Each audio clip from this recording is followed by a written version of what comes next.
आत्मज्ञाने चोखडी संत जे माझी रोपडी ते तर दृष्टी पडो आवडी कामिनी जैसी. ग्रंथराज ज्ञानेश्वरी अध्याय क्रमांक 18. आत्मज्ञाने चोखडी संत जे माझी रोपडी ते तर दृष्टी पडो आवडी कामिनी जैसी. आत्मज्ञानानं चोख असलेले संत माझी प्रतिरूप असतात आणि अशा संतांना शरण जाऊन आत्मज्ञान प्राप्त करून घ्या आणि तू संत बन, असा उपदेश भगवान श्रीकृष्ण अर्जुनाला 18व्या अध्याय ज्ञानेश्वरीमधून करत आहे. मनुष्य जन्माचा शेवट एकूण 3 प्रकारे होतो.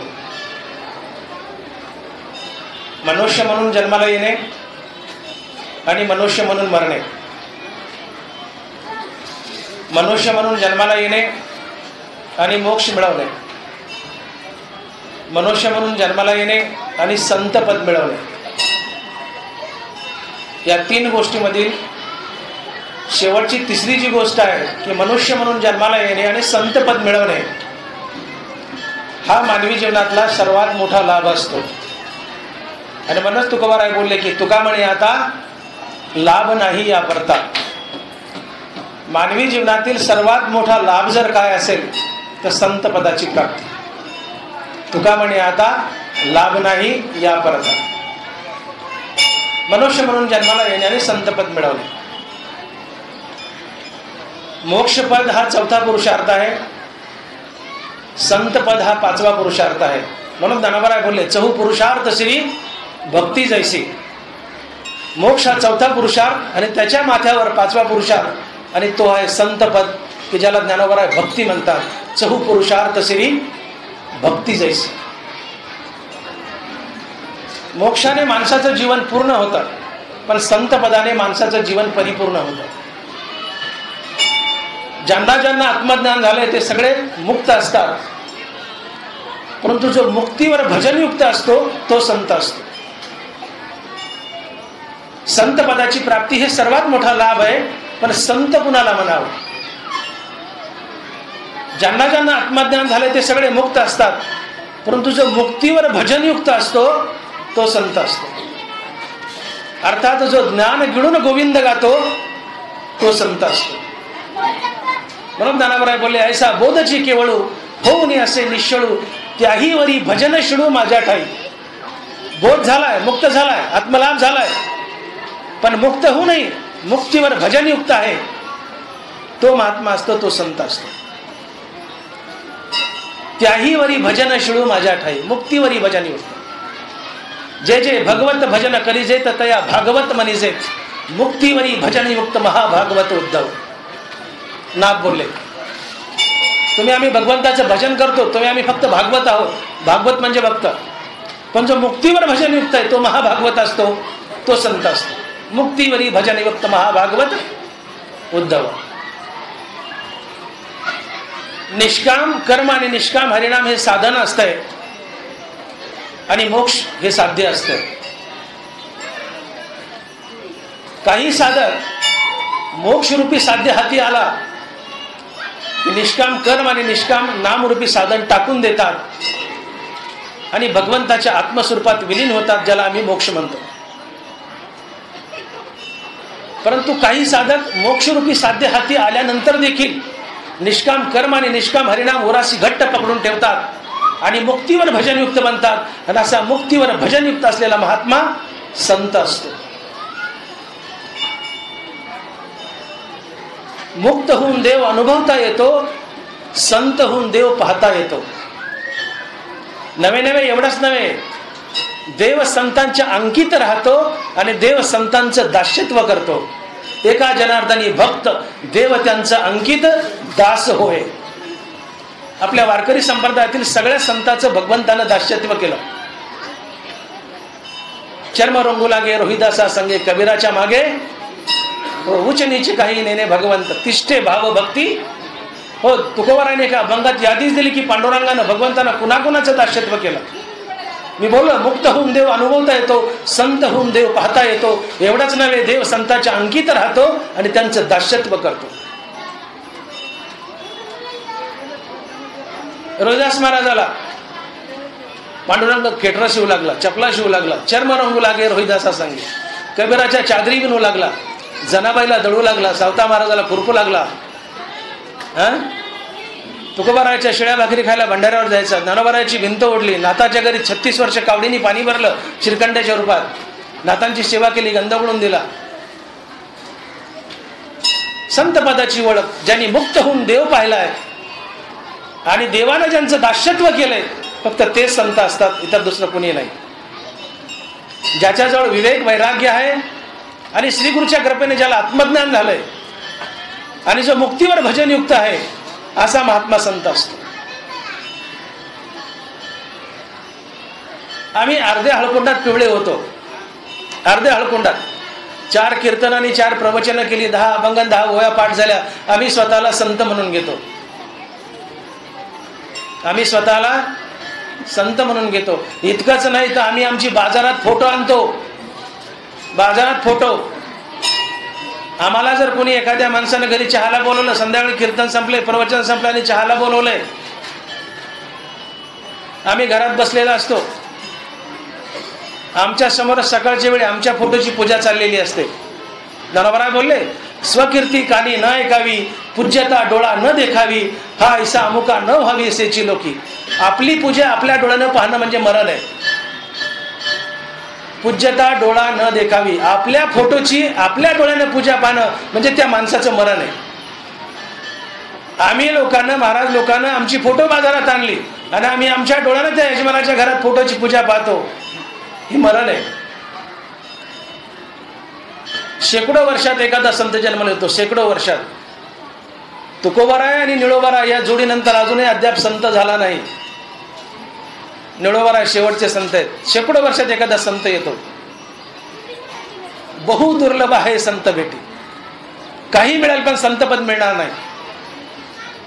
म्हणून जो ज्याच्यापाशी विवेक वैराग्य आहे, श्रीगुरूच्या कृपेने आत्मज्ञान झालंय आणि मुक्तीवर भजनयुक्त आहे, असा महात्मा संत असतो. इतर दुसरा कोणीही नाही. ज्यांनी प्रत्यक्ष पांडुरंग पाहिलं आणि पांडुरंगाने ज्याचं दास्यत्व केलंय, तो संत असतो. इतर दुसरं कोणीही नाही. अजून याला छोटं करायचं असेल, संत म्हणजे कोण? नाथ महाराजांना तर संतांच्या 21 व्याख्या सांगितल्या. भागवतामध्ये यादी दिली कुणाला संत म्हणावं. 21 लक्षणं सांगितले. विषांतर होईल तिकडे गेलं तर, पण 21 लक्षणात जो बसतो तो संत असतो. पण सोप्या भाषेत ज्याच्याजवळ विवेक वैराग्य आहे, आत्मज्ञान आहे आणि जो मुक्तीवर भजनयुक्त आहे, तो संत असतो. याला अजून सोपं करायचं असेल तर जो देव होऊन देवाचं नाव घेतो तो संत असतो. काय बोललो मी? जो देव होऊन देवाचं नाव घेतो तो संत असतो. अतिशय सोपी वाक्य. माझी या भजना उचित तोची अर्जुना, गगन जैसे अलिंगना गगनाची. गगनाला आपल्या कवटळ्यात घ्यायचं असेल तर गगना एवढे भाऊ पसरावे लागतील. आहेत का आमचे भाऊ गगना एवढे? गगनाला कवटळ्यात घेता येईल? नाही ना. नरवरा बोलले, माझी या भजना उचित तोची अर्जुना. कोण? गगन जैसे अलिंगना गगनाची. गगनाला जर कवटळ्यात घ्यायचं तर आपले हात गगना एवढे मोठे करावे लागतील. तसं माझी भक्ती करायची असेल तर माझ्या एवढं मोठं व्हावं लागेल. आलं लक्षात? क्षीरसागरा परगुणे की जे क्षीरसागरची पणे, अमृतेची होऊन मिळणे अमृते जीवी. 15.5 मिसळावे ते 15.5ची व्हावे, तेवी मी झाली या संभवे भक्ती माझी. काय बोलले देव? मी झाली या संभवे भक्ती माझी. तुम्ही जर मी झाले म्हणजे पांडुरंग झाले आणि पांडुरंग होऊन पांडुरंगाचं नाव घेतलं तरच तुम्ही भक्त किंवा संत, अन्यथा नाही. आधी होता संत संग तुका झाला. तुका झाला बोला की पांडुरंग मूळ स्वभाव जाईना त्याचे भजन. आधी तुका कोण होता? मनुष्य. चव्हाण साहेब पुढे. आधी होता संत संग तुका झाला पांडुरंग. तुका कोण झाला? तुका मनुष्य रूपातून पांडुरंग झाला आणि पांडुरंग होऊन पांडुरंगाचं नाव घ्यायला लागला तेव्हा तुका संत झाला. आधी होता संत संग तुका झालाच आहे पांडुरंग. तुका पांडुरंग झाला आणि पांडुरंग होऊन पांडुरंगाचं नाव घ्यायला लागला तेव्हा तुका संत बनला. मूळ स्वभाव जाईना त्याचे भजन राहीना. देव होऊन देवाचं नाव घेणं, जो देव होऊन देवाचं नाव घेतो तो संत असतो. मुक्तीवरी भजनयुक्त महाभागवत उद्धव. 3 गोष्टी लक्षात ठेवा. जो देव होऊन देवाचं नाव घेतो तो संत असतो. जो देव होऊन देवाला शरण जातो त्याला देवाच्या आत्मस्वरूपात विलीन होता येतं. आणि जो देव होऊन देवापुढे उभा राहतो त्यालाच फक्त देव पाहायला मिळतो. 3 गोष्टी लक्षात ठेवा. देव होऊन देवाचं नाव घेतो तो संत असतो. देव होऊन देवाला शरण जातो त्यालाच देवात मिसळता येतं. आणि देव होऊन देवापुढे जो उभा राहतो त्यालाच देव पाहायला मिळतो. आपल्याकडे अशा कल्पना पडल्या.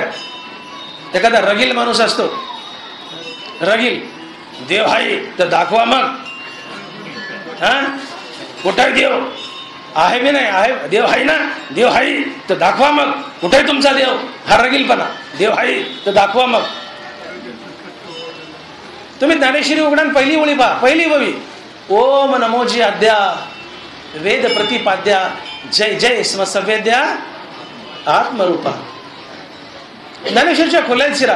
दानोबाराने ज्ञानेश्वरच्या पहिल्या वेळी भगवंताला नमन केलंय. ओम नमोजी आद्या.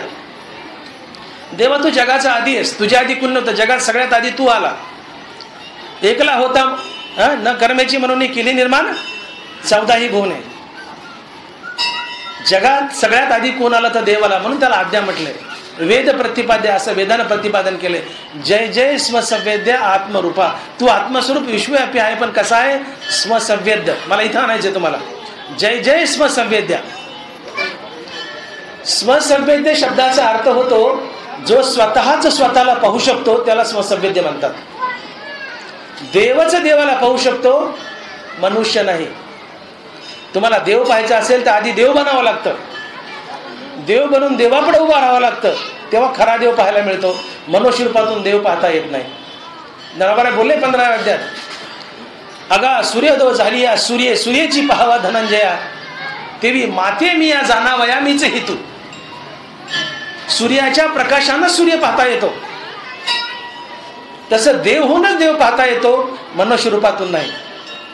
या माणसं बोंबलतात, देव दाखवा देव दाखवा. हाय तर कुठे, हाय तर कुठे. देव पाहायचा आहे तर तुम्हाला आधी देव बनावं लागतं. रात्रीच्याला बॅटरी घेऊन निघाले, सूर्य सापडेल का? सूर्य पाहायचा, रात्री निघाले बॅटरी घेऊन सापडेल. आणि सकाळी दिवस उगवला बॅटरी लागते का सूर्य पाहायला? बॅटरीची गरज आहे का? अगा सूर्योदय झाली या सूर्याची पाहावा धनंजया, तेवी माते मी या जाणावया मीच हेतू. ज्ञानवर आहे. सूर्याच्या प्रकाशानं सूर्य पाहता येतो, तसं देव होऊनच देव पाहता येतो, मनुष्य रूपातून नाही. का? तर देव हा निर्विकारी आहे आणि आम्ही विकारी आहोत. ज्ञानोबाराने रागावून 18व्या अध्यायात उभी लिहिली, मजही शरण रेगीजे आणि जिवेत्वेशी असीजे, दिग्ग यया बोली न लजे प्रज्ञा केवी. तुमच्या बुद्धीला काही लाज वाटत नाही म्हणले. ज्ञानोबा बोलतात, दिग्ग म्हणजे तुमचा धिक्कार असो, न लजे लाज वाटत नाही, प्रज्ञा म्हणजे बुद्धी. तुमच्या बुद्धीला काही लाज वाटत नाही का म्हणले? का? जीव रूपात आहात, मनुष्य रूपात आहात आणि मला शरण निघालात. जीव रूपात आहात आणि मला शरण निघालात, माझ्यात कसं मिसळता येईल? मनुष्य विकारात बद्ध आहे, अहंकारात बद्ध आहे, विषय वासनेत बद्ध आहे, काम क्रोध लोभ मदमोह मत्सरात बद्ध आहे, या षडरिपूत बद्ध आहे. हे सगळे विकार घ्यायचे आणि देवाला शरण निघायचं. देव म्हणाले मी निर्मळ आहे, मी निर्विकारी आहे, मला शरण यायचं तर निर्विकारी होऊन या, माझ्यात मिसळता येईल.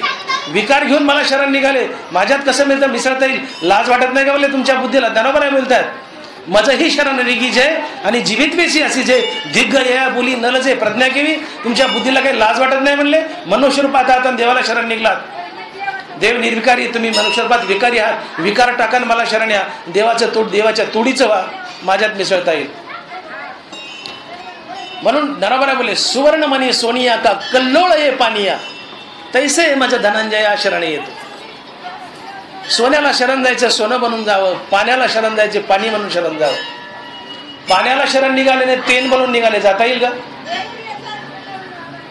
देव पाण्याने तुम्ही गोडतेल, देव पाण्याने तुम्ही गोडतेल. पाण्याला शरण जायचे तर तेल होऊन जाता येईल का? पाण्याला शरण जायचे पाणी होऊनच जावं लागेल. आणि तेल होऊन गेले तर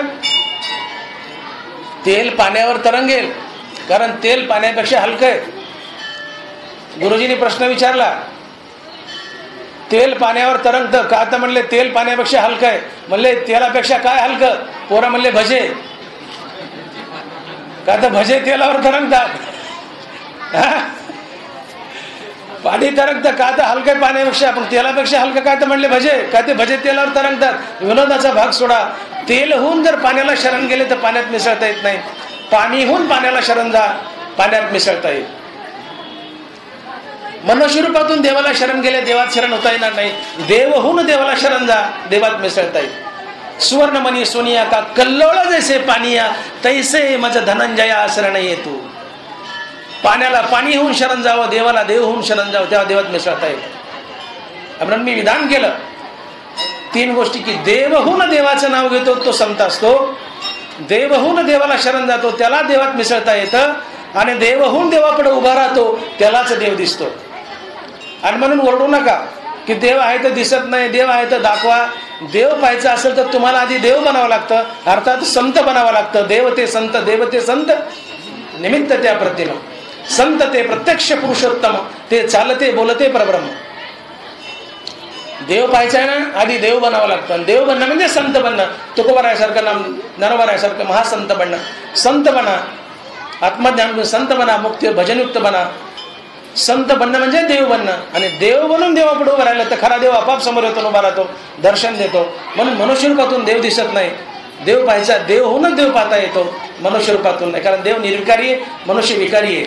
विकार टाका, तुम्ही देव बनले. देव बनून देवापुढे उभा राहता, दोघं निर्विकारी, दोघंही दिसतात, दोघं एकमेकात मिसळतात.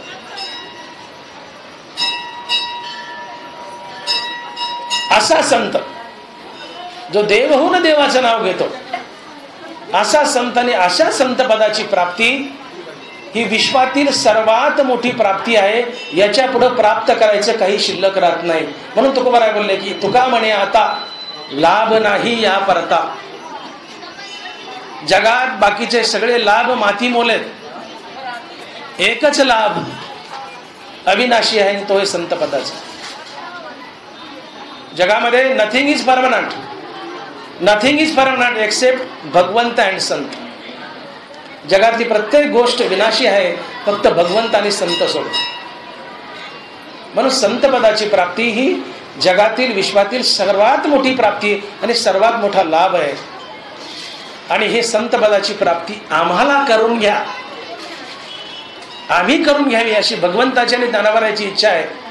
आणि म्हणून देव बोलतायत, ज्ञानोबा बोलतायत की तुम्ही सगळ्यांना आज ना उद्या, या जन्मात नाही पुढच्या 4 जन्मात तुमची पावलं संत बनण्याच्या दिशेने टाका. तुम्ही संत बना, ही सर्वात मोठी प्राप्ती आहे. बाकी सगळं माती मोले. संत पदाच्या प्राप्तीने आमचं जीवन असू द्या. ही प्राप्ती झाली की जीवनातलं सर्वात मोठं पद मिळवलं. आणि म्हणून प्रत्येकाचं ध्येय संत पदाच्या प्राप्तीच्या दिशेने असावं.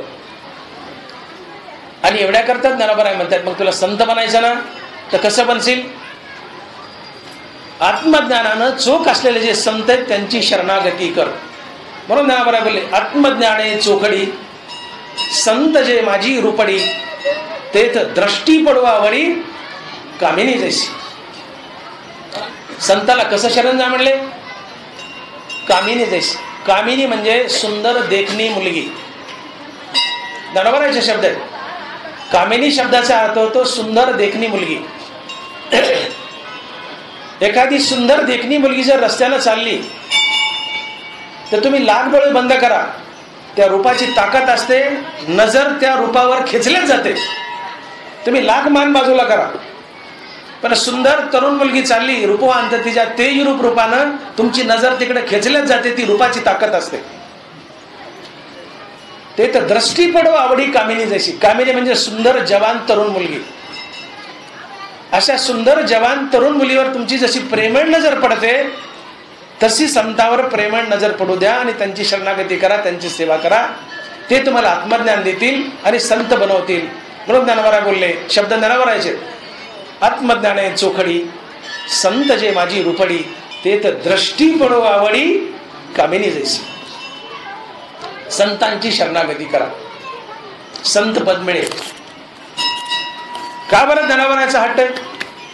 संतांची शरणागती का, भगवंताची का नाही? इथं असंही म्हणू शकले असते, आत्मज्ञाने चोकडी पांडुरंग माझी रुपडी. का काय अवघड होतं का म्हणायला? पण असा शब्दप्रयोग केला नाही. आत्मज्ञाने चोकडी कृष्ण जे माझी रुपडी किंवा पांडुरंग माझी रुपडी ते तर दृष्टी पडवा आवडी कामिनी जायची असं नाही म्हणले. आत्मज्ञाने चोकडी संत जे माझी रुपडी. संताला शरण जा, देवाला नाही. हा ज्ञानोबरायचा आणि देवाचाही हट्ट आहे, दोघांचाही. याचं कारण असं आहे, संत शरणागती करा म्हणण्याचं कारण असं आहे की संताला शरण एवढ्या करता जायचंय की संताकडून आपल्याला आत्मज्ञान घ्यायचे. आणि आत्मज्ञानाशिवाय मोक्ष किंवा संतपद नाही. ज्ञानेविन मोक्ष नाही हा सिद्धांत वेद बोले हात उभारोने. आत्मज्ञानाच्या प्राप्तीशिवाय संतपद नाही. आणि ते आत्मज्ञान विश्वामध्ये फक्त आणि फक्त संतापाशी असते, देवापाशी सुद्धा नाही. देवापाशी असतंय, देवापाशी असतंय पण देव त्याचा प्रयोग करत नाही. हो, आत्मज्ञान तर देवाचंच आहे, गोप्याचंही गुप्ते धन देवाचं नव्या अध्यायात बोलले. पण देव म्हणाले मी त्याचा प्रयोग करत नाही. त्याचा प्रयोग फक्त संत करतात. विश्वामध्ये आत्मज्ञान जर कोणापाशी असेल तर ते फक्त संतापाशी. आणि मग संतांची शरणागती कर. जसं एखादा PhD झालेला मनुष्य तोच दुसऱ्याला PhD देऊ शकतो, किंवा MSMD असलेला डॉक्टर तोच दुसऱ्याला MSMD देऊ शकतो, तसं आत्मज्ञानानं चोख असलेले संत तेच इतरांना आत्मज्ञान देऊ शकतात, दुसरं कोणी नाही. म्हणून तुला संत बनायचं ना अर्जुना, तर तू संतांची शरणागती कर, तुला ते आत्मज्ञान देतील आणि संत बनवतील. संत हा श्रीगुरु असतो. श्रीगुरु तसं गुरु आणि श्रीगुरु प्रपंचिक ज्ञान सांगणारा हा गुरु असतो, प्रपंचिक ज्ञान. आणि जो भक्ताला भगवंताशी जोडून देतो. मंत्र तंत्र उपदेशिते घरोघरी गुरु आहेत इथे, शिष्याते मिळवी सद्वस्तु ते श्रीकृष्ण द्याते श्री गुरु माने. नाथ महाराज बोलतात भागवतामध्ये की श्रीगुरु कोण? जो मुक्त आहे आणि इतरांना मुक्त करू शकतो तो श्रीगुरु असतो. श्रीगुरु म्हणजे संत. संत आपली वकिली करतात भगवंताच्या दरबारात. श्रीगुरूचा अर्थ संताचा एक हात देवाच्या हातात असतो आणि दुसरा शिष्याच्या हातात असतो. आणि श्रीगुरु सांगत असतो की देवा हा परीक्षेला पास होण्याच्या योग्यतेचा आहे, याला देवपणात सामावून घ्या, याला देवपण द्या, हा त्या पात्रतेला आलेला आहे. आणि संतांचा वशिला लागला की तुम्हाला देवपण येतं. जसं तुम्ही मेरिटचे विद्यार्थी आहे, सुंदर पेपर लिहिलाय, पण पेपर सुंदर लिहू नाही, परीक्षकांना शिक्कामोर्तब करावा लागतो की हा पास होण्यास योग्य आहे, तेव्हा विद्यापीठ तुम्हाला डिग्री देतं. परीक्षकानं पास नाही केलं तर विद्यापीठ डिग्री देते का? सुंदर पेपर लिहिलाय तंतोतंत, पण तरी परीक्षकांना शिक्कामोर्तब करावा लागतो की याला 100 पैकी 60 मार्क आहेत, 70 मार्क आहेत, पास होण्याला योग्य आहे. शिक्कामोर्तब झाला परीक्षकाचा की विद्यापीठ तुम्हाला डिग्री देतं. साधक देव बनलाय पण तरी त्याला देवपणाची डिग्री मिळत नाही. ती डिग्री संतांना किंवा श्रीगुरूंना द्यावी लागते की देवा हे संत बनण्याची योग्यतेच आहे, मी दाखला देतो, याला आता संत बनवा किंवा देव बनवा, तुमच्यात विलीन करून घ्या, मुक्त करा. तेव्हा ते संतांचं बोलणं देव ग्राह्य धरतो आणि स्वीकारतो. आणि म्हणून संतांची शरणागती करायची. संतच फक्त आत्मज्ञान देऊ शकतात, इतर दुसरं कोणी नाही. म्हणून त्यांना मला बोलतायत की आत्मज्ञाने चोकडी संत जे माझी रूपडी ते तर दृष्टी पडो आवडी कामिनी देस. आता हे आत्मज्ञान म्हणजे काय? नेहमी व्यवहारामध्ये आम्ही नेहमी बोलतो आत्मज्ञान आत्मज्ञान आत्मज्ञान, पण त्याच्या खोलात शिरत नाही.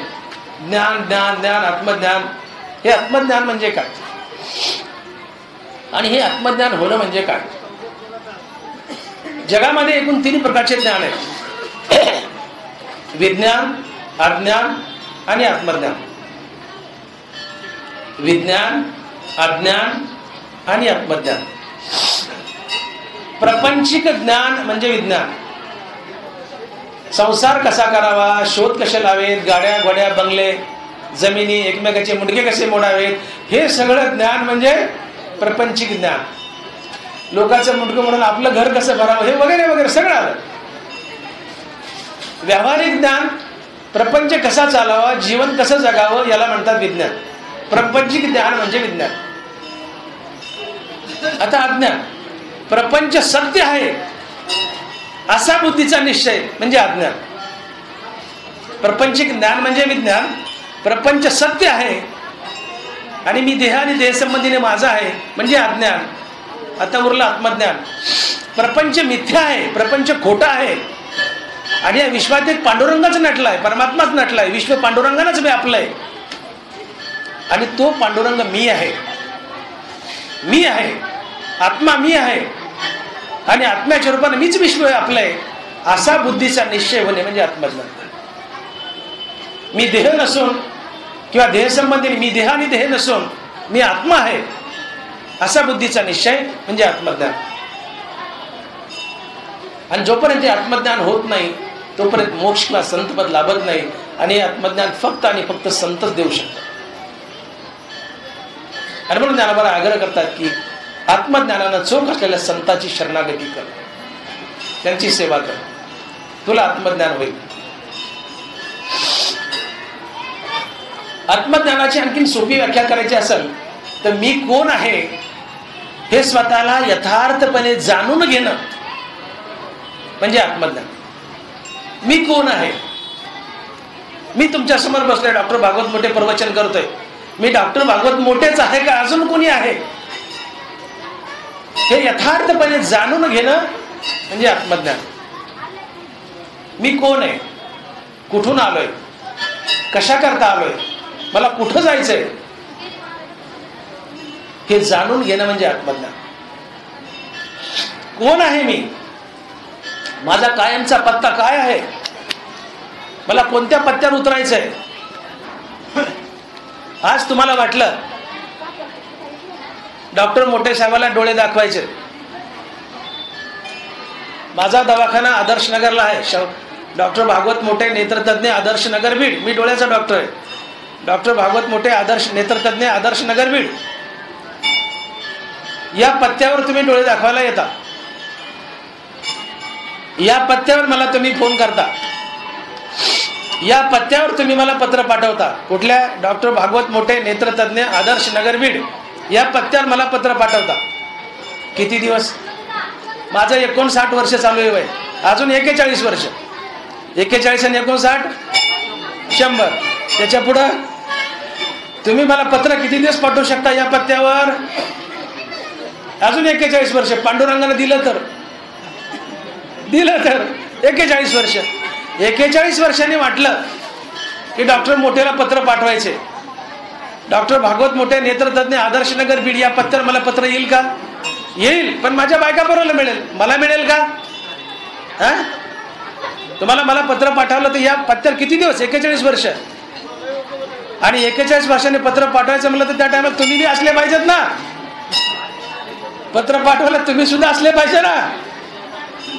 हा, आणि पाठवलंच तर या पत्त्यावर मला 41 वर्षांनी पत्र मिळेल का? मग डॉक्टर भागवत मोठे नेत्रतज्ञ आदर्श नगर बीड हा माझा कायमचा पत्ता आहे का? हा, किती दिवसाचा पत्ता आहे तो माझा? अजून फक्त 41 वर्षाचा. मग माझा कायमचा परमनंट ऍड्रेस आहे का तो? मग माझा कायमचा पत्ता काय मला शोधायचा आहे. म्हणून ज्ञानोबा म्हणताय तुला तुझा पत्ता शोधायचा, त्या पत्ता शोधण्यासाठी तुला आत्मज्ञानाची गरज आहे, अन्यथा शोधता येणार नाही. आत्मज्ञान झालं तरच तो पत्ता शोधता येतो. आमचे 2च पत्ते आहेत. विश्वव्यापी आत्मस्वरूप वासुदेव श्रीकृष्ण हा एक पत्ता आहे, विश्वव्यापी आत्मस्वरूप वासुदेव श्रीकृष्ण. आणि दुसरा पत्ता आहे स्मशान. दुसरा पत्ता आहे स्मशान. या 2 पत्त्यापैकी कोणत्या पत्त्यावर उतरायचं हे ज्याचं त्याने ठरवायचं. ज्याचं त्या कोणत्या पत्त्यावर उतरायचं, विश्वव्यापी आत्मस्वरूप वासुदेव श्रीकृष्णाच्या का स्मशानाच्या, हे ज्याचं त्याने ठरवायचं. विवेकानंदाच्या चरित्रात एक गोष्ट अशी येते की विवेकानंदाचे श्रीगुरु रामकृष्ण परमहंस दररोज संध्याकाळी भवानी मातेसोबत कलकत्त्यामध्ये तिच्या ताटात जेवायचे. तुळजापूरची भवानी माता, कलकत्त्याला तिला दुर्गा म्हणतात, काली म्हणतात, तिच्या ताटात जेवायची. ही बातमी सगळ्या कलकत्त्यात, सगळ्या बंगालमध्ये पसरली. ही बातमी एका धनिक शेठजीच्या कानावर गेली. शेठजी म्हणाले महाराज माझ्या कानावर असं आलंय. म्हणले काय? म्हणले रोज पार्वती माता येते, भवानी माता येते, तुमच्या ताटात जेवते. मग एखाद्या दिवशी माझ्या घरी पाठवा की म्हणले. तिला काय बिघडायला लागले? रोज तुमच्या ताटात जेवती, एखाद्या दिवशी माझ्या घरी पाठवा ना म्हणले. परमहंस म्हणाले पाठवतो, त्यात काय अवघड आहे. पण म्हणले तुझा पत्ता सांग. ते म्हणलं माळीवे सुभाष रोड बीड, नगर रोड धानोरा रोड बीड. सांग ना रामभाऊचं गाव, नगर रोड धानोरा रोड बीड. अरे म्हणले हा तुझा घरचा पत्ता झाला, तुझा पत्ता सांग. म्हणले Shri oil mill MIDC Beed. अरे म्हणले तो कारखान्याचा पत्ता आहे, तुझा पत्ता सांग. म्हणले माझा पत्ता आता माहित नाही, माझा पत्ता कटला. म्हणले मला याच्या पुढे माझा पत्ता माहित नाही. म्हणले जा घरी. शेडजीला म्हणतात परमहंस जा घरी, ज्या दिवशी तुला तुझा पत्ता माहित होईल त्या दिवशी माझ्या वसिलेची गरज नाही, भवानी माता स्वतःहून तुझ्या घरी चालत येईल आणि तुझ्या ताटात जेवेल. माझ्या वसिलेची गरज नाही, ती स्वतः येईल. फक्त स्वतःचा पत्ता माहित करून घे. आम्हाला आमचा पत्ता माहित करून घ्यायचा. आणि मी बोललो की दोनच पत्ते, एक आत्मस्वरूप विश्वव्यापी वासुदेव श्रीकृष्ण आणि दुसरा स्मशान. कोणत्या पत्त्यावर उतरायचं आम्ही ठरवायचं. एक प्रवासी बसनं प्रवास करतोय, गाडीत बसलाय, सगळ्यांनी तिकीट फाडले. त्या प्रवाशाला कंडक्टर म्हणते बाबा पैसे द्या, तिकीट फाडा. 500 रुपयाची नोट दिली. म्हणले कंडक्टर साहेब तिकीट द्या. कंडक्टर म्हणतो कुठलं? ते म्हणतो माहित नाही. सगळे लोक हसू लागले गाडीतले. कंडक्टर पुन्हा म्हणते बाबा सांगा तिकीट द्या, घ्या. कंडक्टर म्हणतो कुठलं देऊ? ते म्हणतो माहित नाही. प्रवास चालू आहे पण कोणत्या स्टेशनवर उतरायचं माहित नाहीये. त्या एसटीतल्या माणसाचा प्रवास चालू आहे पण कोणत्या स्टेशनवर उतरायचं माहित नाही. आमच्याही जीवनाचा प्रवास चालू आहे पण कोणत्या स्टेशनवर उतरायचं आम्हाला माहित नाहीये, कोणत्या पत्त्यावर उतरायचं माहित नाही. हा पत्ता माहित करून घ्या. धनोबराय चवित बोलतायत की तू तुझा पत्ता माहित करून घे आणि तिथं उतर. आणि त्या पत्त्यासाठी तुला आत्मज्ञानाची गरज आहे. अन्यथा आत्मस्वरूपाच्या पत्त्यावर उतरता यायचं नाही, तुला स्मशानाच्या पत्त्यावर उतरावं लागेल. दोनच पत्ते, विश्वव्यापी आत्मस्वरूप वासुदेव श्रीकृष्ण किंवा स्मशान. कुठं उतरायचं ज्याचं त्यांनी ठरवायचं. सकाळची वेळ आहे, सकाळी 8 वाजलेत, उन्हाच्या तिरमेला, हिवाळ्याचे दिवस. एक साधू उन्हाला बसलाय, बाजूला तुमच्यासारखे 10-5 भक्तगण बसलेत. थंडी वाजते म्हणून साधूने अंगावर शाल घेतलीये आणि या परमार्थाच्या गप्पा चालल्यात उन्हाच्या तिरमीला. तेवढ्यात एक चोर आला, साधूच्या अंगावरची शाल ओढली आणि पळून गेला. चोर शाल घेऊन गावाच्या दिशेने पळत सुटला. साधू उठला आणि स्मशानाच्या दिशेने पळत सुटला. लोक म्हणाले साधू महाराज येडे झाले का काय? म्हणले का? हा चोर गावाकडे पळालाय, तुम्ही पळतात उलट्या दिशेने, तिकडे स्मशान आहे आणि तो कसा सापडायचा? म्हणले बाबांनो तो तरणा बांड आहे, मी म्हातारा माणूस आहे, त्याच्या मागं कुठं पळू? म्हणले त्याला किती पळायचं पळू द्या. म्हणले त्याला किती पळू द्या. म्हणले मी त्याच्या कायमच्या पत्त्यावर जाऊन बसतो की जिथं त्याला कधी ना कधी यावंच लागल आणि तिथं आल्यावर का फक्त मी माझी शाल वसूल करेन. पळू द्या म्हणले त्याला. अगं योगा का असा की 8 दिवसांनी ते चोर मेला. दृष्टांतामधला चोर लवकर मरतो, दृष्टांतातला चोर पटकन मरतो, तो मेला 8 दिवसांनी. त्याच माणसाने त्याची ताटकी बांधली, त्याला बांधलं, टाकलं त्या ताटकीवर, तीच शाल महाराजाच्या अंगावर टाकली. प्रेत घेऊन गेले, प्रेत टेकवलं, महाराज बसलेलेच होते. महाराज पटकन उठले, शाल वडली. म्हणले बघा मी म्हणलं होतं ना शेवटच्या पत्त्याला कधीतरी येईल आणि इथं आल्यावर होत नाही मी माझी शाल वसूल केली का नाही? म्हणले माझी शाल वसूल. तो कुठं पळतोय? म्हणले पळू द्या ना, त्याला किती पळू द्या, त्याच्या कायमच्या पत्त्यावर मी जाऊन बसतो. साधू बोलते त्याच्या कायमच्या पत्त्यावर मी बसतो, येईलच ना तिथं कधी ना कधी. आणि म्हणून तुम्हाला आत्मस्वरूपाचा पत्ता जर प्राप्त करता आला नाही तर तुमचा पत्ता ठरतो स्मशान. शेवटी एकटेची जाऊनी स्मशानी राहावे, समयासी सादर व्हावे. एकट्याला जावं लागतं. बायको उमऱ्यापर्यंत येते, तिथूनच नमस्कार, नवऱ्याचं प्रेत चाललंय, बायको उमऱ्यापर्यंत, मुलं बाळ नातेवाईक स्मशानापर्यंत, स्मशानातून माघारी आपला मेलेला देह चितेपर्यंत. तोही आपली साथ देत नाही, तो चितेत जळतो, आपली साथ सोडतो. आणि एकटा जीव पुढच्या प्रवासाला निघतो. त्याची संगती कोण करत असेल तर आत्मा, म्हणून तो आहे जीवात्मा. या जगात आपला खरा मित्र कोण असेल, आपला सांगाती कोण असेल, तर तो आहे फक्त आत्मा. कारण बायको उमऱ्यापाशी थांबली, मुलं बाळ स्मशानात, नातेवाईक स्मशानातून माघारी गेले, आपला मेलेला देह चितेतून परत गेला, तो बी आपला नाही. यरी तरी अर्जुना या शरीरा पराधीना का नाना भोगरचना मिळवावी, हे देह बी आपला नाही. धनबारा बोलले शरीरा पराधीना, कुणीतरी आईच्या उदरात तयार केला नामाला दिलाय, तो बी आमचा नाहीये. या शरीरा पराधीना का नाना भोगरचना मिळवावी, देहाने साथ दिले नाही, चितेत जळाला, संपला. एकटा जीव पुढच्या प्रवासाला निघाला, संगती केली फक्त आत्म्याने, आणि म्हणून जीवात्मा आहे. आणि तो आत्मा पांडुरंग आहे, आणि तो पंढरपुरात उभा आहे. म्हणून प्रेमच करायचं तर फक्त पांडुरंगावर करा, आत्म्यावर करा. बायकापूर हा प्रेमाचा विषय नाही, याचा अर्थ घरातून हकलून द्या असं नाहीये, पण प्रेमाचा विषय फक्त आत्मा आहे. जो आपली कधीच साथ सोडत नाही तो आपला मित्र आहे. सगळ्यांनी साथ सोडली, फक्त आत्म्याने साथ सोडली नाही, म्हणून आत्मा आपला आहे, तो आत्मा पांडुरंग आहे. म्हणून निरुपचारा प्रेमा विषय होय जो विरक्तमा, दुजे नव्हे की आत्मा ऐशीची जाणावे. ज्ञानोबर आहे. प्रेमाचा एकमात्र विषय या जगात काय असेल तर तो आहे आत्मा, अर्थात पांडुरंग.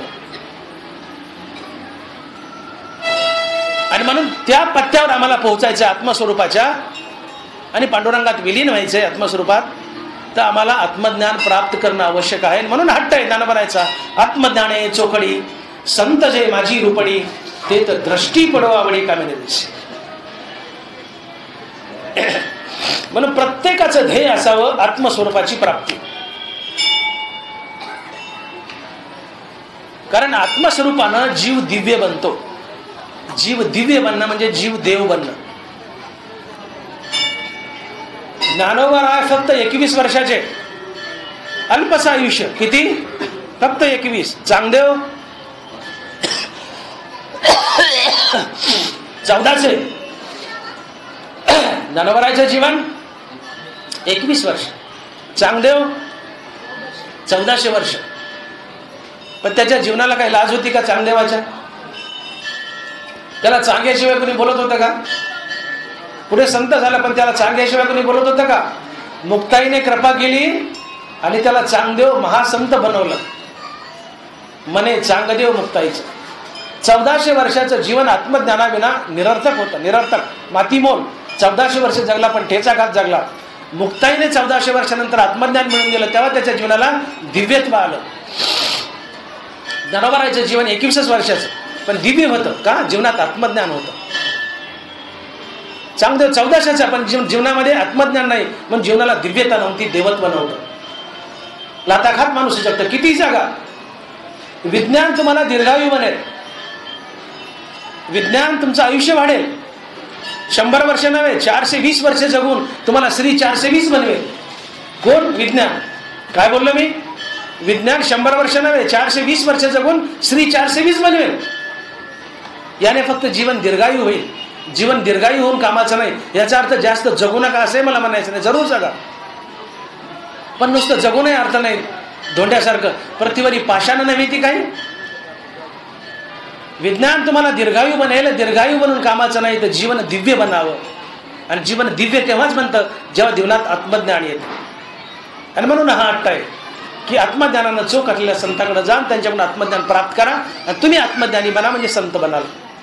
तुमच्या जीवनाला परिपूर्णता येईल. पण जीवन जगत असताना एकच ध्येय असावं, आत्मज्ञानाची प्राप्ती. आणि आत्मज्ञानाची प्राप्ती सोडून बाकी कशाचंही जर ध्येय ठेवलं, कशाचंही ध्येय ठेवलं, तर ज्ञानोबा राय बोलतायत की आंधळा मनुष्य रस्त्यानं चाललाय. एक लग्नाची पंगत आहे, जन्मजात आंधळा आहे, कधी चांगलं अन्न खायला मिळत नाही, आणि लग्नाच्या पंगतीचं आमंत्रण आलं की आंधळ्याला, जन्मजात आंधळा. रस्त्यानं काठी टेकत टेकत टेकत टेकत चाललाय पंक्तीला जेवायला. वाटेत जाताना मी काय बोलतोय की आत्मज्ञानाची प्राप्ती हे ध्येय सोडून जर दुसरं ध्येय असेल तर त्याची धडगत कशी होते. ज्ञानोबा दृष्टांत देतात ज्ञानेश्वरीच्या 9व्या अध्यायामध्ये. मौलीचे शब्द आहेत 9व्या अध्यायातले रूपक. आंधळा मनुष्य काठी घेऊन एक पंगत जेवायला चाललाय. आंधळा असतो जन्मजात. जाताना वाटेत त्याच्या पायाला एक दगड लागला. मनाशीच पुटपुटला, काय लोक असतील म्हणले, मला दिसत नाही ठीक आहे, पण ज्यांना दिसतंय त्यांनी तरी दगड धोंडे बाजूला करावेत ना. असं म्हणून त्या दगडाला ठोकर मारली, तो दगड बाजूला केला. आता त्याने ज्या दगडाला ठोकर मारली तो दगड नव्हता, तो होता चिंतामणी रत्न. बरोबर बोलतात नव्या अध्याय, तो होता चिंतामणी रत्न. आता आंधळ्याला जर चिंतामणी दिसला असता आणि चिंतामणी कळाला असता तर त्याला का परातभर नुकतीसाठी भीक मागायला जायची गरज होती का? चिंतामणी त्याचा अर्थ होतो की जो चिंतवलेलं तुम्हाला उपलब्ध करून देतो, तुम्ही मागावं त्यांनी द्यावं, त्याचं नाव चिंतामणी. आंधळ्याला चिंतामणी दिसला नाही, आंधळ्याला चिंतामणी कळाला नाही, ठोकर मारून बाजूला केला. आंधळा पुढे गेला. त्याला जर चिंतामणी कळाला असतं तर पोतभर नुकते नाही, डोळे मागून घेतले असते, डोळे आले असते, पण त्याला चिंतामणी दिसलाय नाही, चिंतामणी कळालाय नाहीये. ठोकर मारली आणि पुढे गेला आणि पुन्हा आंधळेपणातच अडकला, आंधळेपणातच अडकला. तसं जन्माला येऊन जो मनुष्य आत्मज्ञानाला ठोकर मारून पुढे जातो आणि केवळ विषय भोगात आणि संपत्तीच्या संग्रहात अडकतो, त्याची धडगत त्या आंधळ्यासारखी होते. म्हणून ज्ञानोबा बोलले, तैसे ज्ञान जे सांडवणी जाये तया ऐसी हे दशा आहे. म्हणून कीजे ते केले नव्हे एका ज्ञाने विना. ग्रासू एका अन्नासाठी अंधू धावत आहे किरटी, आढळीला चिंतामणी पाये लोटी आंधळेपणे. ज्ञानोबा त्या आंधळेने जसा चिंतामणी ठोकर मारून बाजूला केला आणि पुन्हा आंधळेपणात अडकला, तसं मनुष्य जन्माला येऊन तुम्ही जर आत्मज्ञानाला ठोकर मारली आणि त्याच्या प्राप्तीच्या मागे नाही गेले तर तुम्हाला दारिद्र्य येतं. त्याला दारिद्र्य आलं गरिबीचं ठोकर मारल्यामुळे, तसं तुम्हालाही दारिद्र्य येतं जन्म मृत्यूच्या फेऱ्यात अडकण्याचं, जर तुम्ही आत्मज्ञानाला ठोकर मारून पुढे गेले तर. आणि मग ज्ञानोबा इशारा करतायत की आत्मज्ञान सोडून या जगात तुम्ही काही प्राप्त केलं तर माती मोले, माती मोले. की जे ते केले नव्हे एका ज्ञाने वेळ. ग्रासू एका अन्नासाठी अंधू धावत आहे किरीटी, आढळला चिंतामणी पाये लोटी. तसे ज्ञान जो सांडवणी जाय तय ऐसी हे दशा आहे. कोणासारखी? आंधळ्यासारखी. तय ऐसी हे दशा आहे. म्हणून की जे ते केले नव्हे एका ज्ञाने वेळ. एक आत्मज्ञान सोडून तुम्ही काही मिळवलं माती मोले, माती मोले. म्हणून माणसाचं प्रथम ध्येय जर काय असेल किंवा काय असावं तर ते आत्मज्ञानाची प्राप्ती. तुमची आमची ध्येय आहेत पदे, प्रसिद्धी, नोकरी, पुढारपणा, संपत्ती, वस्तुसंग्रह, धन दौलत, ही सगळी नाशिवंत ध्येय आहेत. ही ध्येय नाशिवंत आहेत. ध्येय अविनाशी असावं आणि ते आत्मस्वरूप. ध्येय हा आपल्या जीवनाचा हेतू असतो. ध्येय हा आपल्या जीवनाचा हेतू असतो. आणि ज्यांच्या जीवनाचा हेतू फक्त आणि फक्त विठ्ठल नामाचं आहे किंवा आत्मज्ञानाची प्राप्ती आहे, फक्त तेच संत असतात.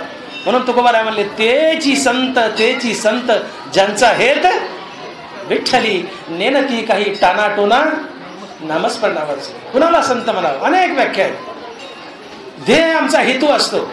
ध्येयपूर्तीसाठी आम्ही जगत असतो.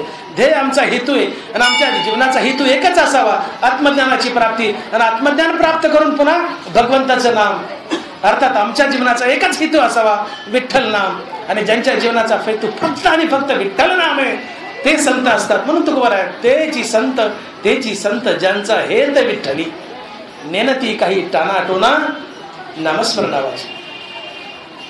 आणि म्हणून आत्मज्ञानाची गरज आहे.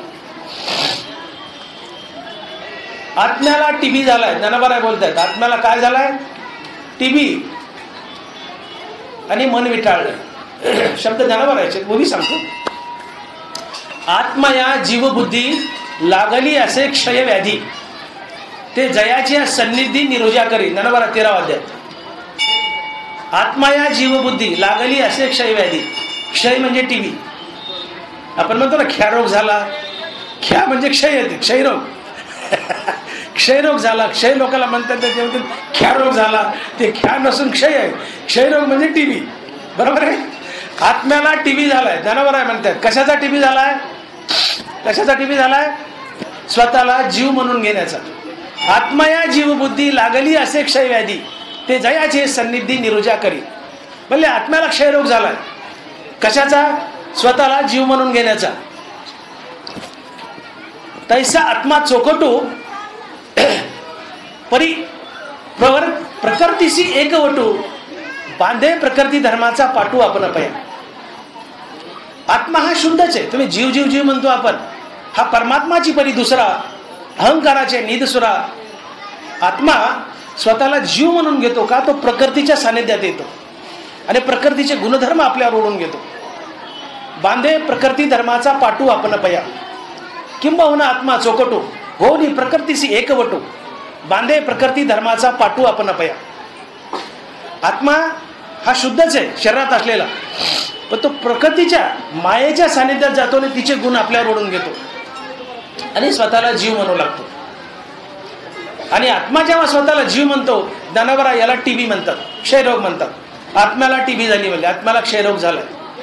मग आत्म्याचा क्षयरोग, हे आत्म्याचा क्षयरोग जर घालायचा असेल तर तो आत्मा जेव्हा आत्मज्ञानाच्या सानिध्यात येईल तेव्हा ते जीव म्हणायचं सोडेल आणि स्वतःला परमात्मा समजेल आणि तो मुक्त होईल. आणि म्हणून आत्मज्ञान हवे म्हणले. ऐसे जे ज्ञान पवित्र एक निधान जे ते विटाळले मन चोक कीजे. मनाला विटाळ झालाय कशाचा? विषयाचा, अहंकाराचा, कामक्रोधाचा. या मनाचा विटाळ घालायचा आहे. आत्म्याला क्षयरोग झालाय, तो क्षयरोग घालायचा आहे. तर हे दोन्ही रोग घालण्यासाठी मनाचे आणि आत्म्याचे आत्मज्ञानाची गरज आहे. म्हणून आत्मज्ञान प्राप्त करून घ्या.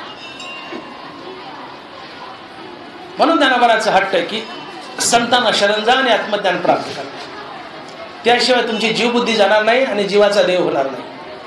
तुम्ही देवच आहात, पण तुमच्या आतबद्ध असलेला आत्मा स्वतःला जीव म्हणून घेतोय विनाकारण. तर ज्यावेळेस आत्मज्ञान होईल तो आपोआप जीव नाही मी आत्मा आहे अशा बुद्धीवर आरूढ होईल आणि तुम्ही मुक्त व्हाल.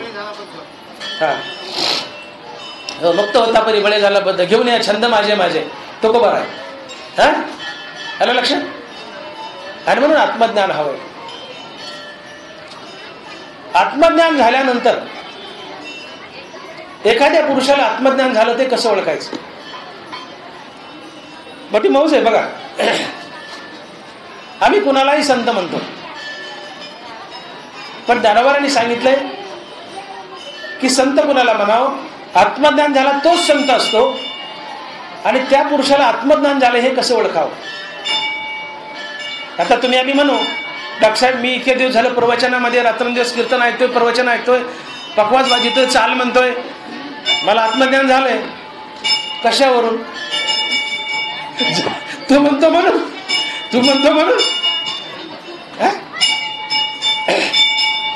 नरावरा म्हणले मी सांगतो आत्मज्ञान झालेलं कसं ओळखायचं? का भूमीचे मार्दव सांगे कुंभाची लवलव नाना आचार गौरव सुकुलिनाचे वृक्षाशी पाताळी जल सापडे मुळी ते शाकाचे बहाळी बहारी दिसे. का संभ्रमाचे आहे ती स्नेह ये जसा प्रतिती दर्शनाचे प्रशस्ती पुण्यपुरुष. ज्ञानोबांनी 4-5 वेळा लिहिल्या की आत्मज्ञान कसं ओळखायचं? वसंताचे रिगमने झाडांचे साजेपणे तिने जाणीजे करणे सांगती ज्ञान. ज्ञानोबा या 4-5 वेळेतून सांगितले की आत्मज्ञान झालेला पुरुष कसा ओळखायचा.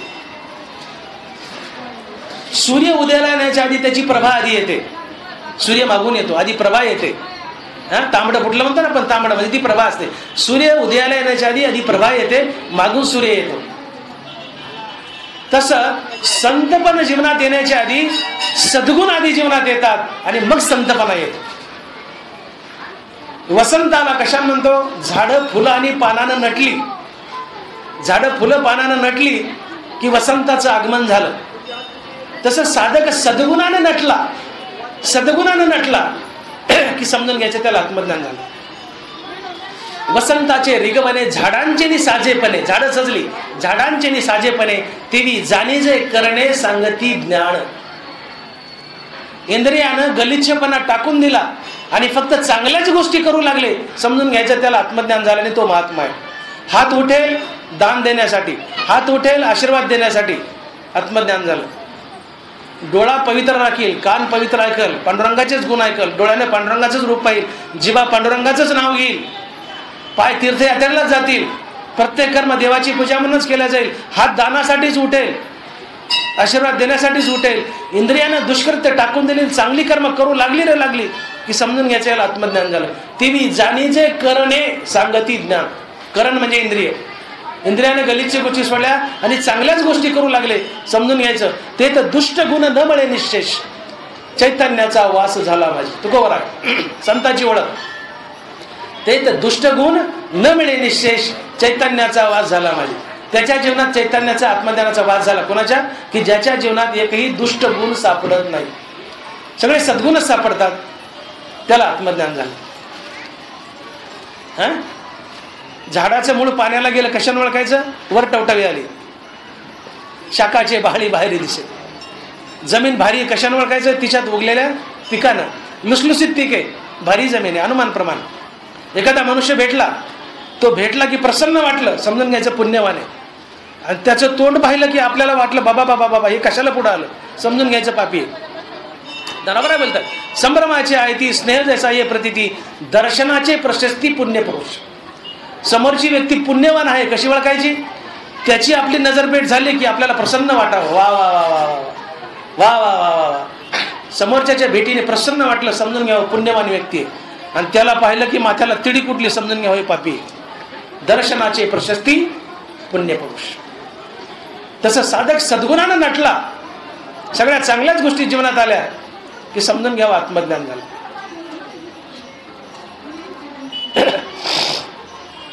परंतु जीवन जगत असताना मोठी मौज आहे. माणसाला जर विचारलं ना, देवाने एखादी बार देव बोलला,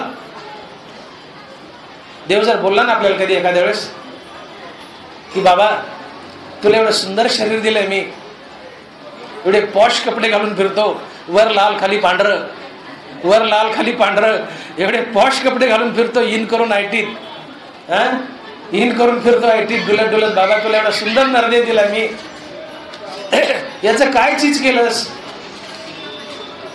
तर माणूस पहिला पोटाला हात लावतो, पोटाला. देव बोलतोय बाबा एवढं सुंदर नरदे शरीर दिलं, याचं काय चीज केलं? ते पहिलं पोट दाबतं, पहिलं पोट दाब. देवा म्हणले काय? पोट भरलं ना. देवाने विचारलं याचं काय चीज केलं, या देहाचं तुला दिलाय मी, याचं काय चीज केलं? ते म्हणतं पोट भरलं देवा. देव म्हणते तर कुत्रे मांजर भरतात, तू काय नवीन केलंस? कुत्रे मांजर पोट भरतात, तू काय केलं? ते पुन्हा बंगल्याकडे पोट दाखवितं. आता पोटावरचं बंगल्यावर जातं. ते म्हणतं देवा बंगला बांधलाय ना 3 मजली, अरे ते तर चिमण्या बांधतात म्हणले, तू काय केलं? बंगला तर चिमण्या बांधतात, तू काय केलं? मग ते बंगल्याचं लेकरा वेळावर जातं. म्हणले देवा लेकरं पैदा केली ना, आधी तर डुकराला होते म्हणले, तू काय केलंस? तू काय केलंस? तू काय केलंस? आहार निद्रा भय मैथून सर्व यवनीशी समसमान, मनुष्य देहीचे ज्ञान अधिक जाणं सर्वस. अरे ते तर जनावरं करतात म्हणले, पण जनावरांपेक्षा तुला ज्ञान नावाची मी वेगळी गोष्ट दिली की ज्या ज्ञानानं तू मला जाणू शकतोस आणि नराचा नारायण होऊ शकतोस. त्याचं काही केलंस का? हे घर कशाला दाखवतं म्हणले मला? रावणाचे 100 कोटी का 700 कोटी होती सोन्याचे, किती दिवस राहिले, रावणा किती दिवस राहिले, ते मला कशाला दाखवतं म्हणले? पोटाला काय हात लावतो, लेकरं काय पैदा केली, घरं काय बांधले, तू काय केलंस? ते तर जनावराचं काम आहे, तू काय केलं? मनुष्य देहीचे ज्ञान अधिक जाण सर्वस. या ज्ञानानं या आत्मज्ञानानं पांडुरंग गाठायचं. आणि एवढ्यासाठी मनुष्य पाय पाशराच्या गावा जया लागी आले पांडवा, तो कार्यार्थ गावा सांडवली. इथं जन्मच एवढ्यासाठी झालं, येणंच एवढ्यासाठी झालंय की आम्हाला देव गाठायचं. आणि तो देव गाठण्यासाठी आत्मज्ञान लागतं. आणि म्हणून देवच बोलतायत, तुकोबा बोलले आता तरी पुढे हाची उपदेश, नका करू नाश. अरे बा आतापर्यंत गेलं जाऊ दे, आयटीत फिरलास कपडे घालून, गेलं जाऊ दे, इथून पुढचं तरी माझ्या चरणी अर्पण करा आणि उद्धार करून घे. पुढे तरी हाची उपदेश, नका करू नाश, उरलेल्या आयुष्याचा तरी नाश करू नका, ते भगवंताच्या चरणी अर्पण करा आणि देव गाठा. ज्या मुलाबाळात आमचं मन गुंतलंय त्या मुलाबाळाकडं तुकोबाराने बोट दाखवलंय आणि लिहिलंय, शरीर संबंधीची नाती भोरड्या उडविती शेताती. भोरड्या म्हणजे चिमण्या. तुकोबाराय म्हणले शेतामध्ये ज्वारीच्या कणसावर चिमण्या येऊन बसतात. शेतकरी येतो, गुपणीचा गुंडा मारतो, त्या चिमण्या 4 दिशेला 4 उडून जातात. त्या चिमण्या 4 दिशेला 4 उडून जातात आणि पुन्हा त्या चिमण्याची एकमेकाशी पुन्हा भेट होत नाही. शरीर संबंधीची नाती भोरड्या उडवीती शेताती. त्या चिमण्या जसं दगड मारलं की 4 दिशेला 4 उडून जातात, तसं आपलं कुटुंब म्हणजे एक फॅमिली गॅदरिंग आहे, एक स्नेह संमेलन आहे. त्या चिमण्यासारखं एक एक एक एक निघून जातं, पुन्हा त्यांचा आमचा कधी संबंध येत नाही. ही गॅदरिंग आहे. याचा अर्थ यांना टाका असंही मला म्हणायचं, यांचा उत्तम सांभाळ करायचा, पण यांच्यातून सुटता आलं पाहिजे. हरिनामानं सुटता येतं. हरिनामाची गुढी लागली की बाकी सगळं माती मोल वाटतं. ही आसक्ती हळूहळू निघून जाते. ज्यांच्यात आपला जीव, मला सांगा तुमचा सगळ्यात मोठा दुश्मन कोण आहे? आपला खरा वैरी कोण आहे? हा ठीक आहे, पण आपला खरा वैरी जर कोण असेल तर आमची बायका मुलं, आमची संपत्ती. तुम्ही म्हणा असं कसं बोलता महाराज, काय बायका सोडून द्यावा का? तुम्हाला पुढच्या 84 लक्ष योनीमध्ये कोण अडकवत आहे? संपत्ती आणि बायका मुलाची आसक्ती. तुम्ही बायका मुलाची आसक्ती टाका आणि संपत्तीची आसक्ती टाका, तुम्ही मुक्तच आहात. अभंग बोलले ते, मुक्त होता परी बळे झाला बद्ध, जीवनी छंद माझे माझे. तुम्हाला पुढच्या अनंत प्रवासात जर कोण अडकवत असेल 84 लक्ष योनीमध्ये, तर आपली संपत्ती आणि आपली बायका मुलं. मग जे तुम्हाला मोक्षापासून वंचित करतात आणि 84 लक्ष मध्ये अडकवतात, ते मित्र का वैरी? वैरीच. आणि तेच तुकोबा राहिले, ज्याची तुझं गुंती ते, ज्याच्यासाठी जगतो ज्यात गुंतला, ज्याची तुझं गुंती ते मोकल ती तुझं आणती. यमाची हाती बांधून या देती, भूषणेही घेती काढून या. कमराचा करदोडा कापून घेतात, तोही बरोबर येऊ देत नाही. धन मिळविले कोटी संगे नय रे लंगोटी. सकाळी मेला तर म्हणतात उरका उरका उरका ऊन होईल, दुपारी मेला तर म्हणतात उरका उरका उरका रात्र होईल. दरबारा बोलले प्रेत बाहेरी घालीजे, हे असो हाते क्षाळीजे कश्मळाते, प्रेत बाहेरी घालीजे. गडबड असते माणसाला. प्रेत ज्यांच्यासाठी आपण जगलो ते आपलं प्रेत बाहेर घालण्यासाठी गडबड करत असतात. उरका उरका उरका ऊन होईल, उरका उरका उरका अंधार होईल. ज्याच्यात जीव गुंतलाय त्याच्यात. म्हणून तुकोबा शरकात, ज्याची तुझं गुंती ते मोकल ती तुझं आणते. याचा अर्थ संसार टाका असा नाही, हा करा. बायकापुराचा उत्तम सांभाळ करायचा आद्य कर्तव्य, पण यातून सुटता आलं पाहिजे. सुटता येतो तो आज माझा विषय नाही, विषयांतर होईल, पण यातून सुटता येतं हरिनामान. आणि म्हणून जो मनुष्य वस्तू संग्रहाचं आणि संपत्तीचं ध्येय ठेवतो तो मूर्ख असतो. माणसाचं ध्येय जर काय असावं तर ते आहे फक्त आत्मज्ञानाची प्राप्ती. एकदा एका जंगलामध्ये एक राजा शिकारीला गेला. एका आदिवासाच्या झोपडीवर पाणी पिण्यासाठी गेला. राजाचं चांगल्या प्रकारे त्या आदिवाशाने स्वागत केलं. राजा प्रसन्न झाला. राजानं आपल्या अंगावरची रेशमी शाल त्याच्या गळ्यात टाकली आणि म्हणले कशावर उदरनिर्वाह करतो, कसा जगतो? म्हणले काही नाही राजासाहेब, असंच कंदमुळं फळबिळं खाऊन जगतो. म्हणले बाजूला माझी एक चंदनाची बाग आहे, ती बाग तुला मी सप्रेम भेट देतो. त्या बागेवर तुला काय श्रीमंत होता येईल ते हो म्हटले. काय दिले? चंदनाची बाग आणि रेशमी शाल. राजा निघून गेला. दुसऱ्या दिवशी त्या आदिवासीने त्या रेशमी शालेत शेण गोळा केलं. शेण कशाला वापरली? शेण, रेशमी शाल. आणि चंदनाचा सगळा बाग जाळला, त्याचे कोळसे केले आणि गावात नेऊन कोळसे विकले.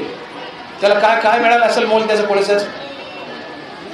चंदन गावात नेऊन विकतो तर भरपूर पैसा आला असता, पण चंदनाचा उपभोग किंवा उपयोग कसा करावा हे माहीत नसल्यामुळं चंदन जाळलं आणि कोळसे करून विकलं.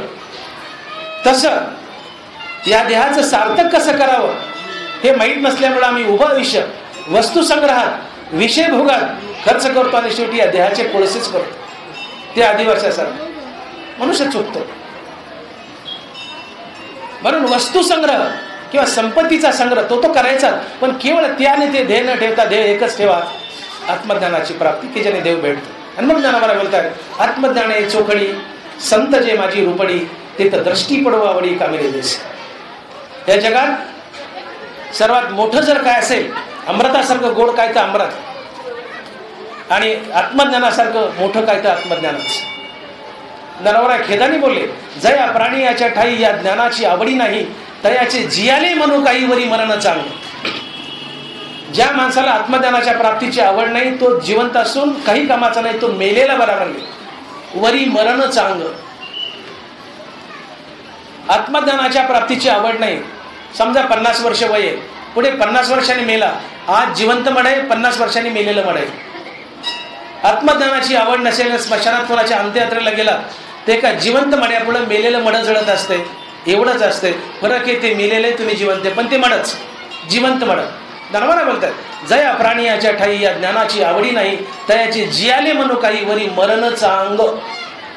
तो मेलेलाच असतो म्हणले आत्मज्ञानाची आवड नसेल तर. त्याचं जगणं मेल्याहून बेहतर आहे म्हणले. तो जिवंत मड असतो. 50 वर्षांनी मेलेलं मड, आज जिवंत मड, एवढाच फरक आहे. म्हणून एकच हे असं आत्मज्ञानाची प्राप्ती. पण जनावरा बोलले, ज्ञान आपू कीर्ण होय परी ते चाड एकी जरी आहे, तरी काही जिवाळा आहे प्राप्तीचा. आत्मज्ञान ही अतिशय दुर्लभ गोष्ट आहे. ती एका जन्मातली नाही आहे. जन्मजन्मी आम्ही बहुपुण्य केले तेव्हा या विठ्ठले. हे नामदेवराय बोलतात, आपली माकडाची काय करताय, जन्मजन्मी आम्ही बहुपुण्य केले. एका जन्मातली गोष्ट नाही. एखादा दगड फोडायला घेतलाय, 9 घाव घातले, 9 घावांना फुटला नाही, 10व्या घावाला फुटला. याचा अर्थ पहिले 9 व्यर्थ गेले नाही, 10व्या घावाच्या यशाची तयारी ठरली.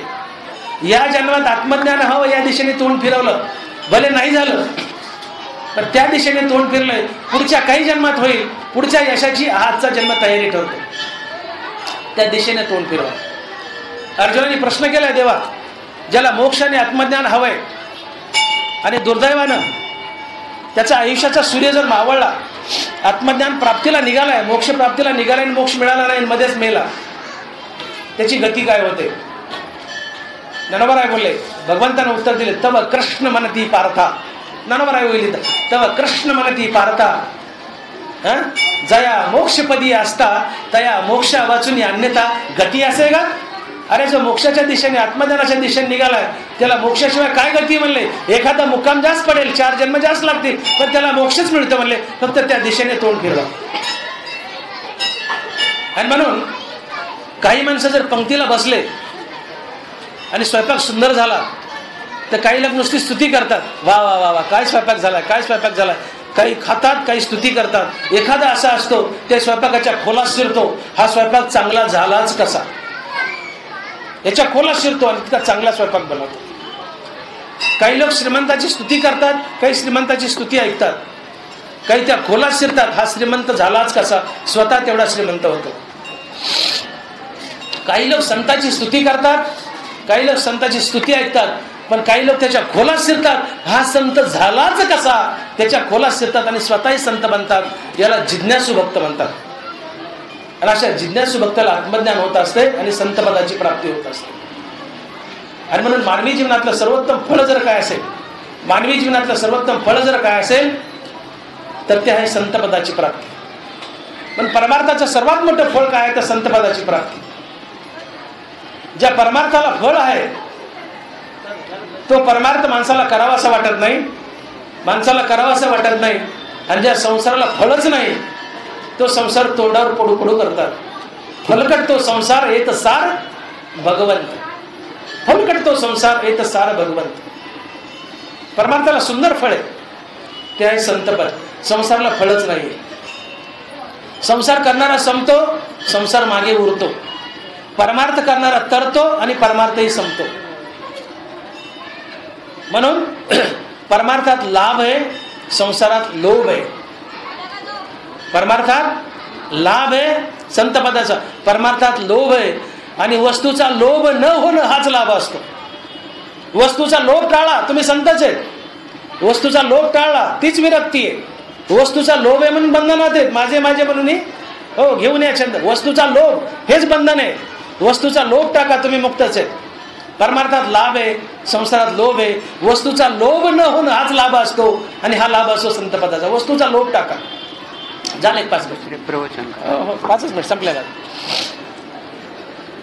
म्हणून वस्तूचा लोभ टाळा. शेवटी 5 मिनिटात हे आत्मज्ञान कसं प्राप्त करावं. आत्मज्ञानाने मनुष्य संत होतो. म्हणून ज्ञानोबाराने इशारा केला की बाबांनो, जन्माला आल्यानंतर मनुष्य जीवनात सर्वात मोठं जर काय असेल, सर्वात मोठी प्राप्ती जर काय असेल ती आहे संतपदाची. आणि या संतपदाच्या प्राप्तीसाठी तुम्हाला संताची शरणागती करावी लागेल.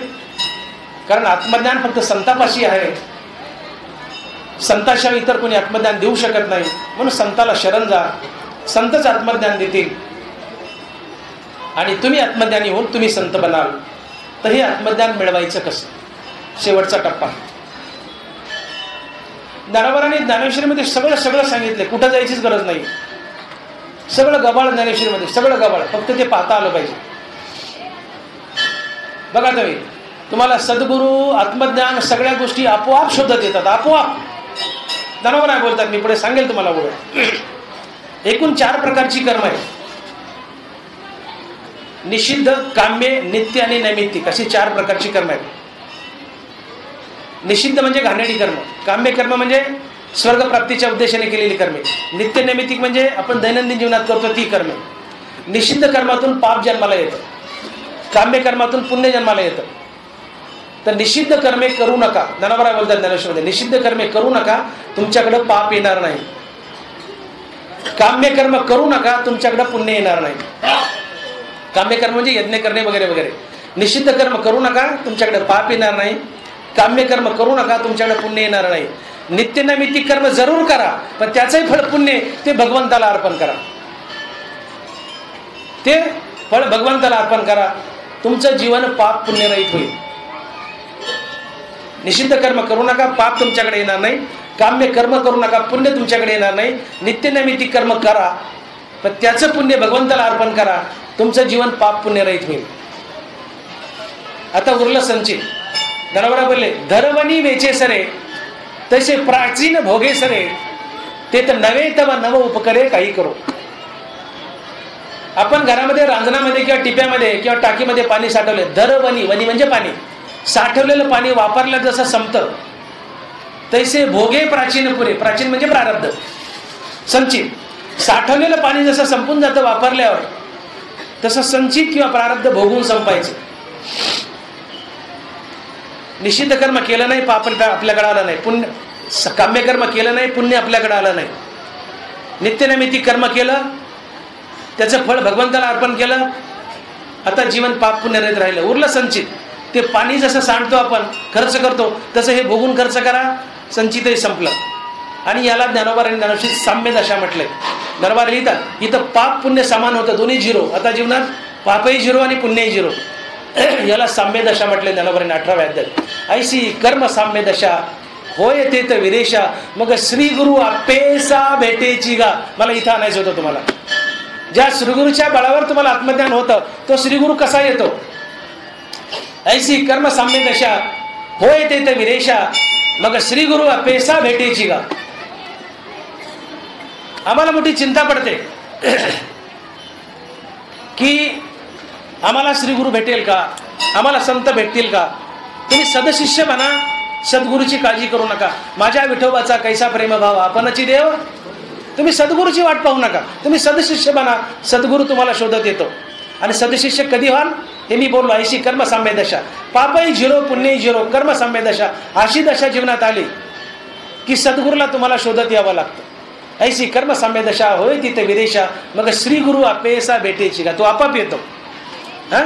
पुन्हा ज्ञानोबा बोलतात, सस्य फळ पाकात निमालिया कर्मजात, आत्मज्ञान गिवंसित अपेसे ये. उहीकडे लक्ष द्या ज्ञानोबाच्या. सद्गुरू आपाप आलाय, शोधत आलाय, आत्मज्ञान शोधत आले. उहीकडे लक्ष द्या. ऐशी कर्म साम्य दशा, पाप 0 पुण्य 0, कर्म साम्य दशा आली. आता ऐशी कर्म साम्य दशा, सस्य फळ पाकात निमालिया कर्मजात, आत्मज्ञान गिवंसित अपेसे ये. तुम्ही सदशिष्य बना, पाप पुण्य 0 करा. मी बोलून दाखवलं कसं 0 करायचं. तुम्हाला आत्मज्ञान शोधत येतं, श्रीगुरु शोधत येतो. आणि निमित्त मात्र असतो सद्गुरू. तुम्ही आधीच देव बनलेले असतात. आणि या कर्माच्या पूजेने, कर्मसाम्य दशा आली की कर्माच्या पूजेने भगवंत तुम्हाला वैराग्य प्रसाद म्हणून बहाल करतात. म्हणून ही पूजे रिजलेनी आत्मराजे, वैराग्य सिद्धी देजे पसाय तया. पसाय म्हणजे प्रसाद. भगवंत तुम्हाला या कर्माच्या पूजेने संतुष्ट झाल्यामुळं प्रसाद म्हणून वैराग्य बहाल करतात. मग येणे वैराग्य दशे, ईश्वराचे निवेद बसे, सर्व ही नावडे जैसे वात होय. एकदा वैराग्य जीवनात आलं प्रसाद म्हणून की तुम्हाला ईश्वराचा वेध लागतो, तुमचं विपरीत ज्ञान, मी देहाने देह संबंधीने माझं हे विपरीत ज्ञान निघून जातं आणि तुम्ही आत्मज्ञान होण्याच्या आधीच आत्मबोधावर आरूढ झालेले असतात, देव होऊन देवापुढे उभे राहिलेले असतात. आलं लक्षामध्ये? सम्यक ज्ञान न उदयचा वेदेची तन्मयता उपजे अशी योग्यता बोधाची तुला आहे. तुम्हाला वैराग्य प्रसाद म्हणून दिलं भगवंतानं पूजेने संतुष्ट होऊन कर्माच्या, की वैराग्याने वेध लागतो आणि भगवंताच्या आत्मस्वरूपाशी एकरूप होऊन तुम्ही देव होऊन देवापुढे उभे राहिले असतात. आता इथं फक्त सद्गुरूचा माथ्यावर हात ठेवण्याचा बाकी असतो आणि निमित्त असते. जसं मी बोललो, परीक्षेमध्ये तुम्ही उत्कृष्ट पेपर लिहिलाय, पास झालाय, पण शिक्षकांना सांगावं लागतं, परीक्षकांना घ्या पास होण्याच्या योग्यतेचा आहे, विद्यापीठ डिग्री देतं. तसं तुम्ही देवच झालाय साधनेतून, विषयाचा त्याग करून नामस्मरणातून कर्मसाम्य दशा आणून देवच बनलाय, देवापुढे उभे राहिलात.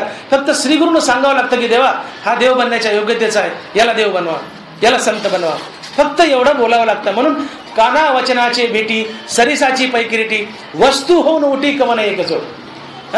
माता हात ठेवला नव्हे थापटीला जायचा. श्रीगुरू येतो मस्तकावर मारतो आणि कानात म्हणतो, बाबा अहम ब्रह्मास्मी तत्वमसी, तू देह नाही, तू आत्मा आहेस. आणि साधक काना वचनाची भेटी, कानात बोलतो गुरु, काना वचनाची भेटी सरिसाची पैकिरीटी वस्तू होऊन उठी कवन एक जोड. वस्तू म्हणजे ब्रह्म, तात्काळ तो ब्रह्म होऊन उठतो. श्रीगुरू कानात बोलला की तू ब्रह्म आहेस, तत्वमसी अहम ब्रह्मास्मी, तू देह नाही, तू आत्मा आहेस. असा गुरुमंत्र दिला रे दिला की तो साधक आत्मज्ञान प्राप्त करून मोक्षावर आरूढ होतो आणि मुक्तीवर भजनयुक्त बनतो. आपल्याकडे पहा तुम्ही, गडावर कान फुकण्याची सवय. बरेचसे गड असे की त्या गडावर गेल्यावर तिथले बाबा कान फुकतात, कुर्र. अरे हे कान फुकणं वेगळे आणि श्रीगुरूंनी कान फुकणं वेगळे. बघा तुम्ही लोकांकडे आपल्या, तू कान फुकून आला का रे, कुठल्या आमच्या गडावर गेला कान फुकून आला का, कुर्र. ते तसलं नाहीये. कानावाचनाची भेटी सरिसा, तो आत्मज्ञानी असावा लागतो कान फुकणारा, तो संत असावा लागतो. आत्मज्ञानी दुसऱ्याला आत्मज्ञान देऊ शकतो. कोणाकडे कान फुकून घेऊ नका, ते वेगळेच कान फुकतात. तुम्ही कान फुकायचे तर संताकडून फुका, तो आत्मज्ञानी लागतो.